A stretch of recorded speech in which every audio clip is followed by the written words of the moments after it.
மக்களே இந்த வீடியோ பாருங்க. ரீசெண்டா என்ன நடந்திருக்குன்னு சொன்னா, இந்தியாவுல வட மாகாணத்துல, அதாவது வட இந்தியா அப்படித்தான் நினைக்கிறேன். அந்த சைட்ல என்ன சொல்லியிருக்காங்கன்னு சொன்னா, முஸ்லிம்கள் குர்பான் கொடுக்கறதுக்கு மாடு அறுக்கக்கூடாதுன்னு சொல்லி, இப்போது முஸ்லிம்கள் எடுத்த முடிவினால் தமிழ் மக்கள்கள் மிக அவல நிலையில் தள்ளப்பட்டிருக்கிறார்கள். எல்லாரும் அல்ல, அந்த மாடு வளர்க்கும் அந்த மக்கள் மிக கஷ்டத்தில் அவர்கள் வீடு கட்டுவதற்கோ, ஒரு கல்யாணம் முடித்து வைப்பதற்கோ, ஒவ்வொரு கனவோடும் ஒவ்வொரு மாடுகளை வளர்த்து வந்தார்கள்.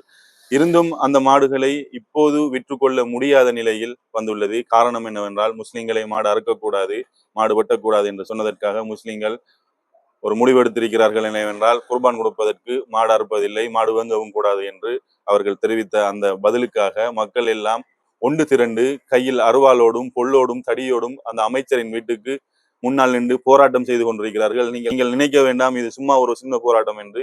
இது மாடு அறுக்க வேண்டாம் என்று சொன்னதற்காக இந்து மக்கள் போராட்டத்தில் இறங்கியிருக்கிறார்கள். பார்த்தீர்களா இந்த அவல நிலையை?